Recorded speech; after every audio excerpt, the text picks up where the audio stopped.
Sparks erupted from the primary biometric array.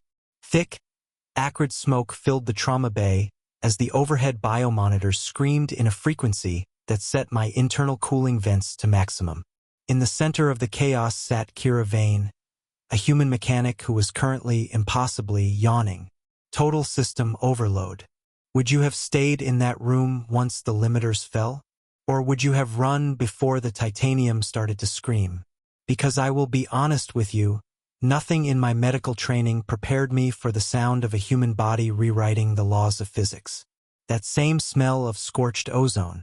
It had first appeared 40 minutes earlier, when the air filtration system in Docking Bay 4 failed to keep up with the human's arrival. At the time, I assumed the scent was merely the byproduct of a faulty shuttle engine or the lingering residue of a primitive combustion drive. Kira Vane had stepped onto the station with the quiet, unassuming gait of someone who spent her life tightening bolts rather than shattering them. Beneath the harsh halogen lights of the hangar, she looked remarkably fragile. Her skin was thin, her frame devoid of the reinforced chitin or silicon-laced skeletal structures common among the Xelluri. Across the deck plates she walked, her boots making a rhythmic, hollow sound against the metal. As I watched her through the observation glass, Kira reached up and tapped a small, silver tether on her left forearm. To my eyes, the gesture was nothing more than a nervous habit, perhaps a subconscious check of a piece of mechanical equipment she had forgotten to remove. I noted it in the medical auditor's log as a minor twitch, a symptom of low-level anxiety in a primitive species. I did not realize she was checking a pressure valve for a storm that was already brewing inside her marrow. Within the sterile confines of the scan room, the atmosphere was thick with the hum of high-frequency diagnostic beams. We had initiated a full-spectrum trauma audit, a standard procedure for any human engineer working near the station's core. Xelluri medicine is a masterpiece of digital precision. We treat the body as a series of data points to be managed through light and regenerative mists. To us, the physical form is a delicate vessel, one that must be protected from the harsh realities of kinetic force. We do not touch our patients, we recalibrate them. Subject is secured, my assistant Krell announced over the internal comms. Behind the reinforced glass, Kira sat on the diagnostic plinth. Around her wrists and ankles we had engaged the standard titanium restraints. These cuffs were designed to hold a charging Goraxian, rated for 10,000 pounds of lateral pressure. To the Xelluri, titanium was the ultimate symbol of permanence, an unbreakable boundary that separated the patient from the expensive machinery. Kira looked at the restraints, then at me. Her expression was one of mild annoyance. "These are a bit much for a checkup, don't you think?" she asked, her voice calm. It was the subtext I missed, the way she didn't seem restricted by the metal, but rather inconvenienced by it, as if she were wearing a coat that was 2 sizes too small. From the central core of the scanner emanated a localized chemical pulse. We were testing her reaction to a synthetic adrenaline analog, a routine baseline to determine her emergency stress response. On the monitor, a single, jagged line began to climb. I leaned forward, my primary ocular sensors clicking as they adjusted to the sudden shift in the data, which meant the readings were wrong. At first, I suspected a sensor ghost. No biological heart could sustain a triple rhythm acceleration without suffering an immediate rupture. Yet, as the chemical analog flooded her system, the monitors didn't report a crisis. They reported an awakening. The red emergency lighting turned Kira's face the color of old blood as the room's ambient temperature spiked. The air itself seemed to tremble. "Neural collapse is imminent," Krell shouted, his voice cracking with panic. He was seeing the data through the lens of Xelluri biology. In our species, a yawn is the final reflex of a dying brain, a desperate attempt to pull oxygen into a failing system before the lights go out. As Kira's jaw unhinged in that long, slow yawn, Krell reached for the emergency sedative. "Stop!" I commanded. My attention locked on the titanium restraints. Beneath the human skin, something was shifting. It wasn't the frantic struggle of a trapped animal. It was the deliberate, rhythmic expansion of a machine being pushed to its limit. Across the plinth drifted the sound of a deep, resonant hum. Kira wasn't fading into unconsciousness. She was oxygenating.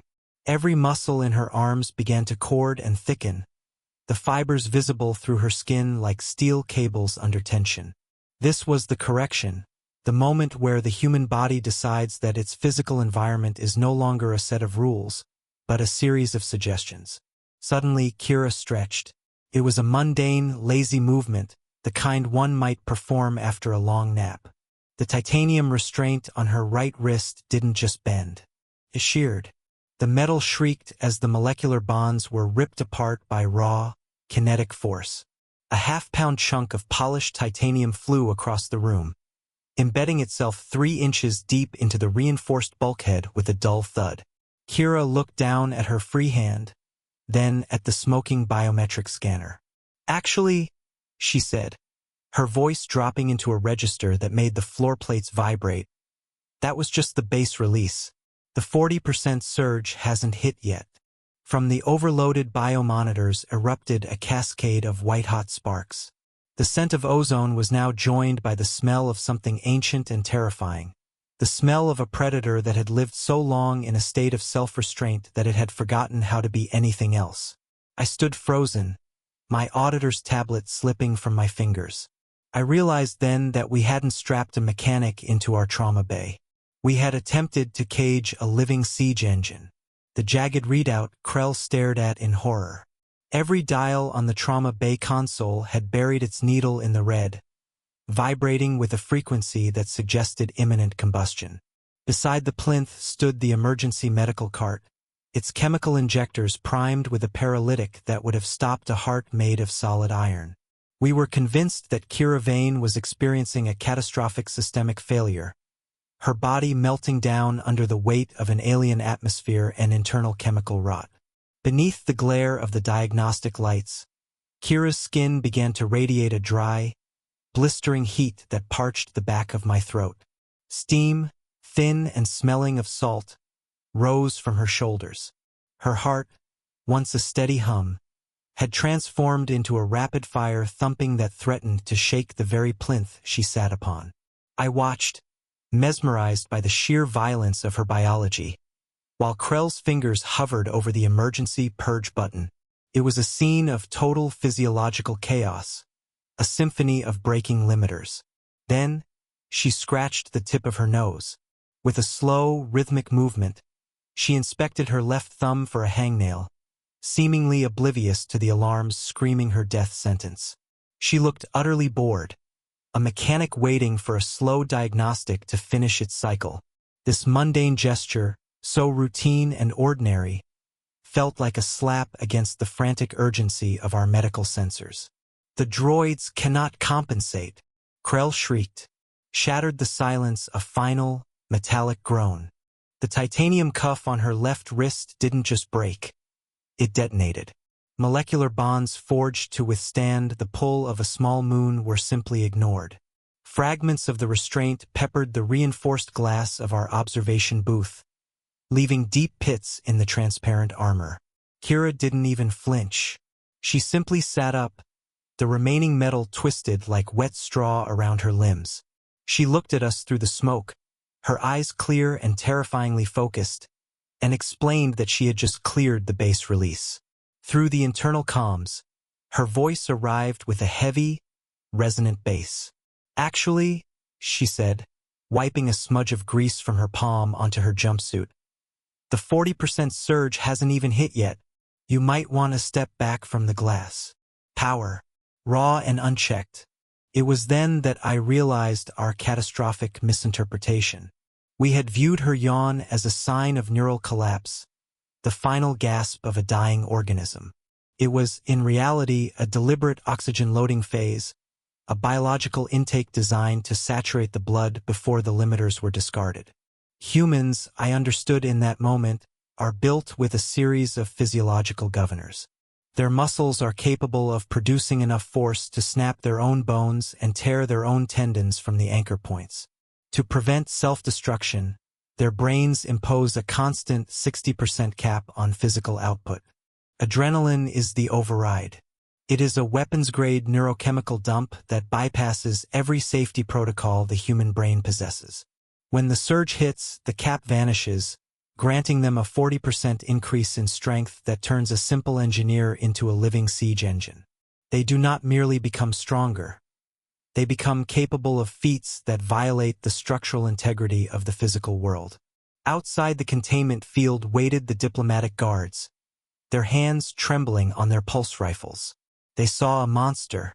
I saw something far more disturbing. A species that walks through the galaxy in a state of permanent voluntary suppression. They are not weak. They are merely polite. Beside me, Talos, my 7-year-old trainee, clutched a small ceramic gear Kira had fixed for him earlier that morning. He looked at the shattered titanium on the floor, then at the gear in his hand.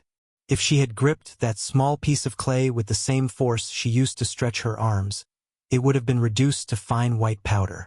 The realization of that narrow margin of safety turned my internal fluids cold. The scale of the danger wasn't just in the room. It was in the potential for every human interaction to end in unintentional carnage. The audit was filed by the department heads before sunrise. Within the hour, the Council had issued a total reclassification of the human species. They were moved from civilian labor to Category 5 kinetic hazard. The Treaty of Vora was rewritten by the High Ministers in a single session, adding mandatory stress relief zones and atmospheric limiters for every human engineer stationed in Xelluri space. We didn't do it to protect them from the station. We did it to protect the station from a human having a particularly bad morning. In the lounge of the medical wing, the air was finally still. The monitors had been replaced, the smoke cleared by the heavy-duty filtration units. Kira sat on a low bench, her breathing returned to a steady, rhythmic sigh. She looked small again, almost fragile, as she sipped from a glass of lukewarm water. The silver tether on her arm, that pressure gauge I had mistaken for a nervous twitch, glinted under the dimming yellow lights of the evening cycle. A jagged shard of titanium lies on a bed of black velvet. Xelluri slides the containment door shut. In the lounge, Kira runs a hand through her hair and exhales. A small ceramic gear sits on the table beside her half-empty glass. The station's yellow artificial sun dims for the evening cycle.